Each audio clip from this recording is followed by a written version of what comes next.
Good evening, students. Welcome to G All India English Solution. Today we will discuss P.B. Shelley's work in short. So, without delay, come to the point. Alaster.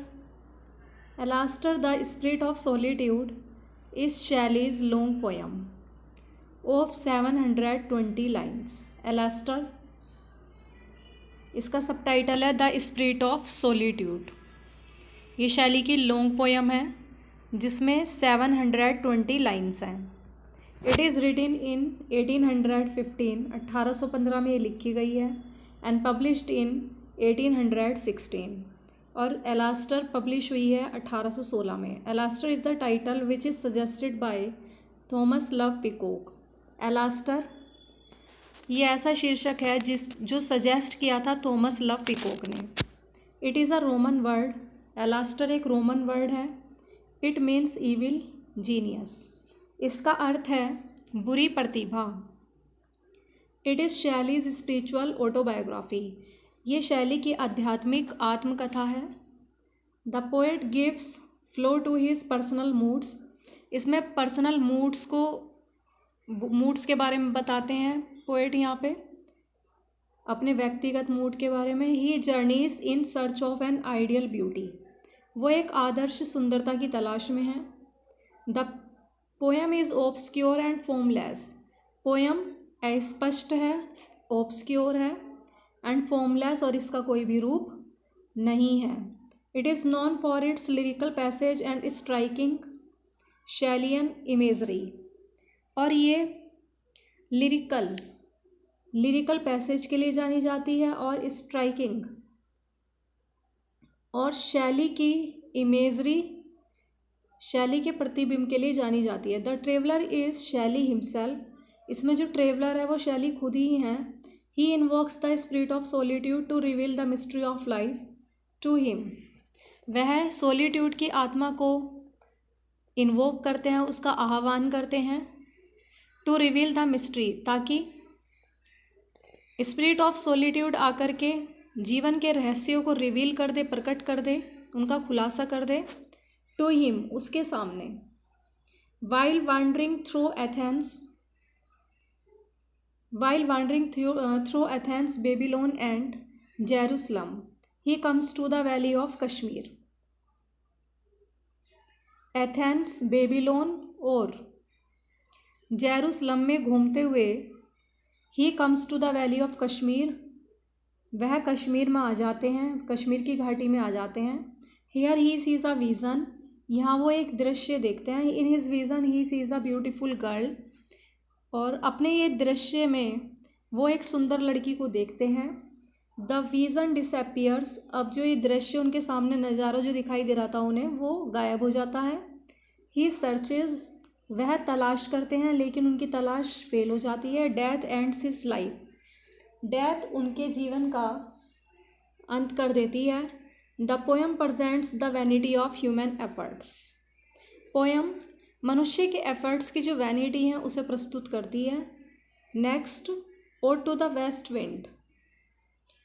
Odd to the west wind is Shelley's ode in 5 sections in terza rima. This is very important point कि ये previous year में question आया भी था। ये ode to the west wind किस में लिखी गई है? टर्जा रीमा में।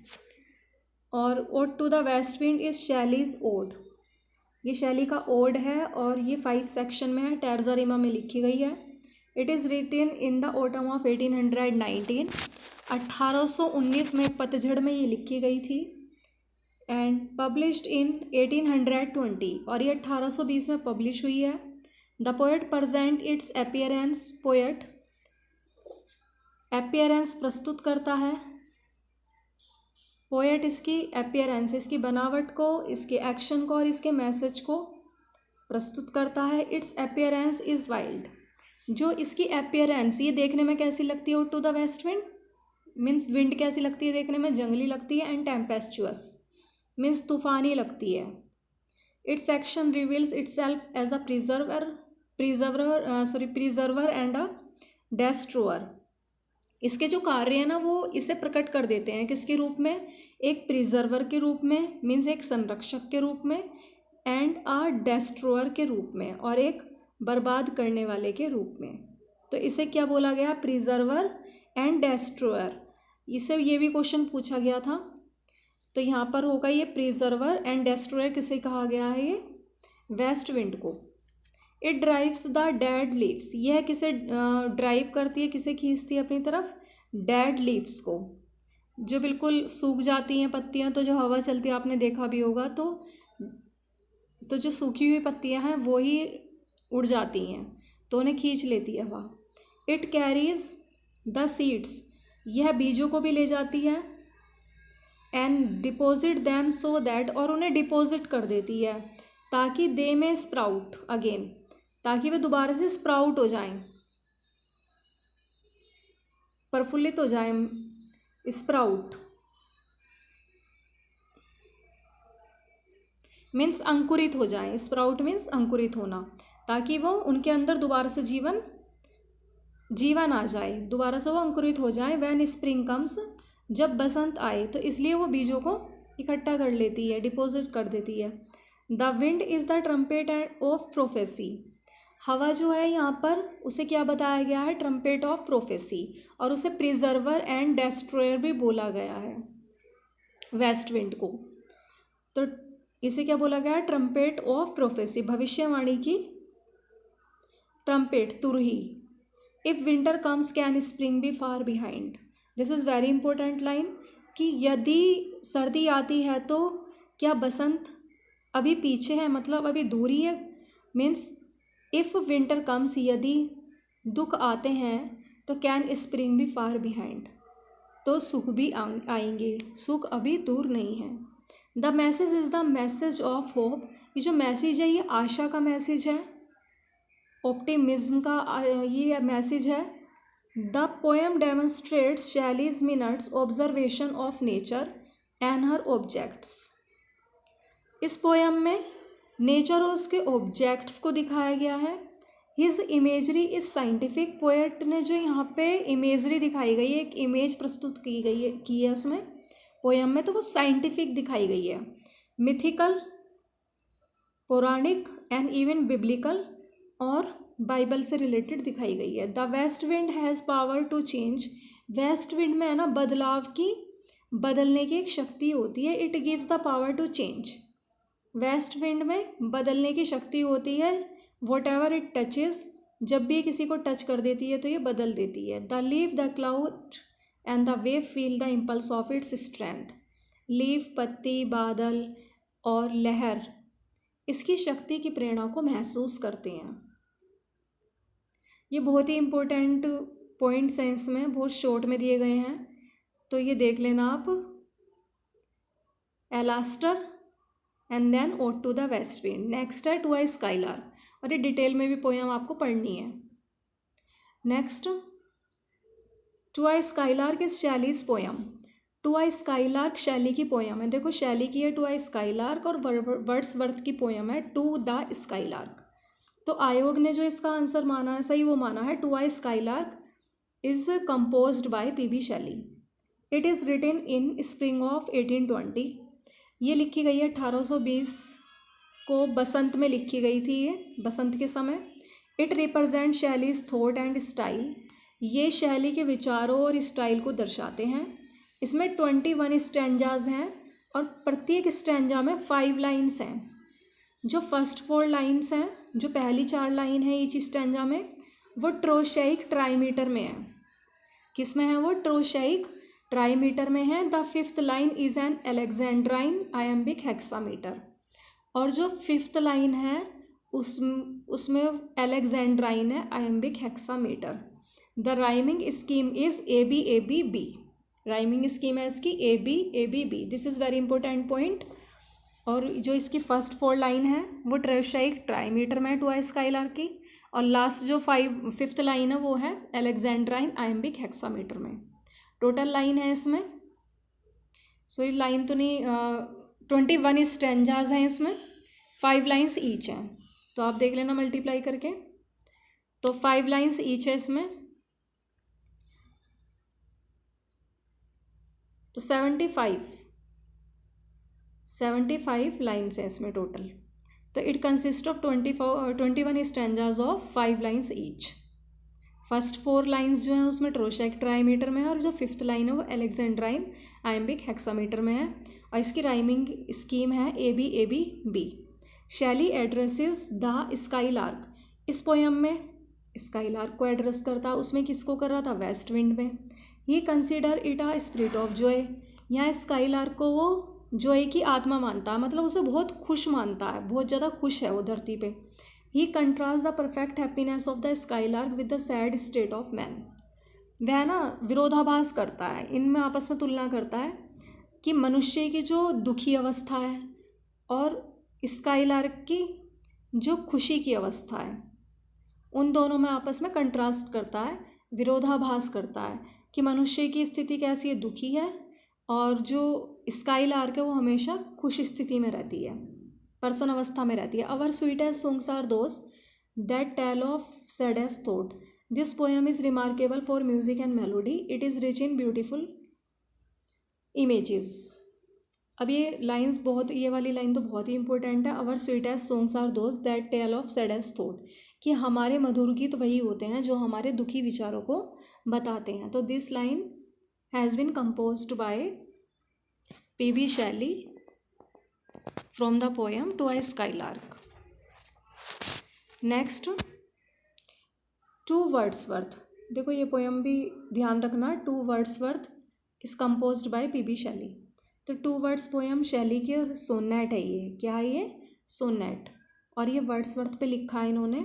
It reveals the poets love for Wordsworth के लिए पोएट का जो प्रेम है वो इसमें दिखाया गया है। It also reveals the poet disillusionment with him, और ये प्रकट करता है पोएट का जो भ्रम था ना वो सब खत्म हो गया उसके प्रति। Poet of nature thou have wept to know that thing depart which never may return. Poet of nature कहते हैं टू वर्ड्सवर्थ में पी.बी. शैली के कवि के प्रकृति के कवि, तुम दाउ हैव वेप्ट टू नो, तुम उन चीज़ों के लिए रोए हो जो चीज़ें चली गई हैं, डिपार्ट हो गई हैं, और जो कभी लौट कर नहीं आ सकती।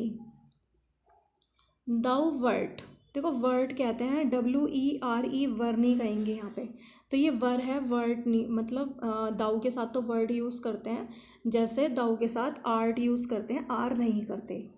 तो इसी तरीके से दाउ के साथ वर्ड यूज़ करेंगे तो वर्ड मीन्स होता है were. Thou wert as a lone star, तुम तो एकमात्र सितारे हो, हुज लाइट डिड शाइन, जिसका प्रकाश चमकता है, ऑन सम फ्रेल बार्क, कमज़ोर सी छाल पर, और कहाँ कब चमकता है, विंटर की जब सर्दी पड़ती है तो आधी रात में गर्जन के समय तुम छाल पर चमकते हो, तुम्हारा जो प्रकाश है वो चमकता है किस पर, बार्क पर, छाल पर, पेड़ों की छाल पर चमकता है। इन ऑनर्ड पॉवर्टी नहीं है, ये पोइट्री है। इन ऑनर्ड सम्मानित कविता में thy voice did weave song consecrate to truth and liberty. कहने का मीन्स ये है कि तुमने अपनी सम्मानित कविता में, तुम्हारी जो आवाज़ है ना वो किसके लिए, मतलब तुमने किस तरीके के गीत बुने हैं वहाँ पे, कंसिक्रेट किए हैं सच्चाई के और स्वतंत्रता के। मीन्स तुमने जो पोइट्री लिखी है ना वो सच्चाई की और स्वतंत्रता के बारे में लिखी है। Deserting this thou leavest me to grieve, इन्हें छोड़ दो, and thou leavest me to grieve, और तुमने मुझे डेजर्टिंग दिस, इन्हें छोड़ते हुए, thou leavest me to grieve, तुमने तो मुझे दुखी रहने के लिए छोड़ दिया है। दस हैविंग बीन, और इस प्रकार हैविंग बीन, इस तरीके से तुम बने रहने के कारण, that thou shouldest cease to be, तुम्हें तुम्हारा अंत हो जाना चाहिए, मीन्स तुम रुक जाने चाहिए। Next, Julian and Maddalo, a conversation, ये कन्वर्सेशन पोएम थी शैली की। तो पोएम ऑफ 617 लाइन्स, ये 617 की लाइन है, 617 इसमें लाइन है। It is in heroic couplet, Julian Maddalo ये हीरोइक कपलेट में लिखा गया है। It is in dialogue form, तो ये अच्छा क्वेश्चन बनता है कि किस फॉर्म में है, ये डायलॉग फॉर्म में है, कन्वर्सेशनल पोएम है। It present a conversation between Julian and Maddalo, इसमें जो वार्तालाप चलता है ना, बातचीत, वो जूलियन और मेडालो के बीच चलती है। It is based on the themes of the power of man and potency of human mind. Julian is Shelley while Meadowlaw is Byron. The power of innocence and good is reflected through a little child. The little child is based on Claire Claremont's baby Elezra, Byron's daughter. Here are the popular lines from Julian and Meadowlaw. Most rich men are cradled into poetry by wrong. They learn in suffering what they teach in song.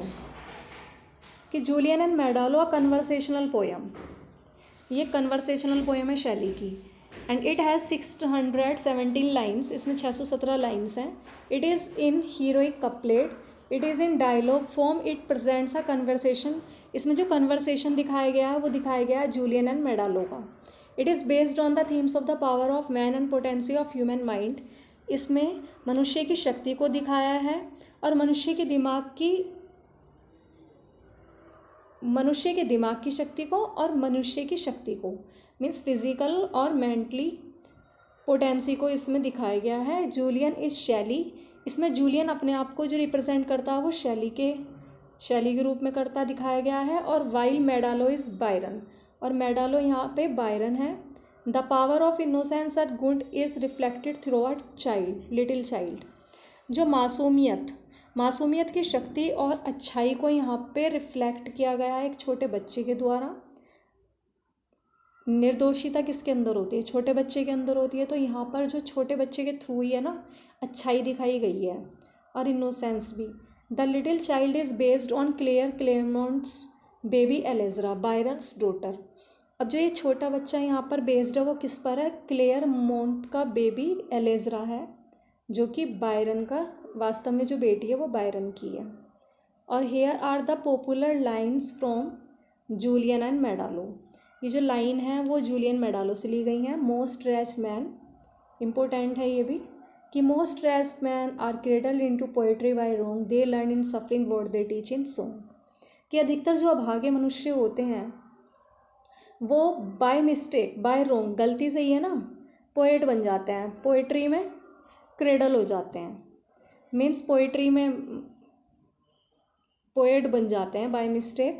They learn in suffering, वे दुख में ही इस चीज़ों को सीखते हैं. What they teach in song, जिन गीतों को, जिन पोयम को वो सिखाते हैं वही वे पोयम दुख में सीखते हैं.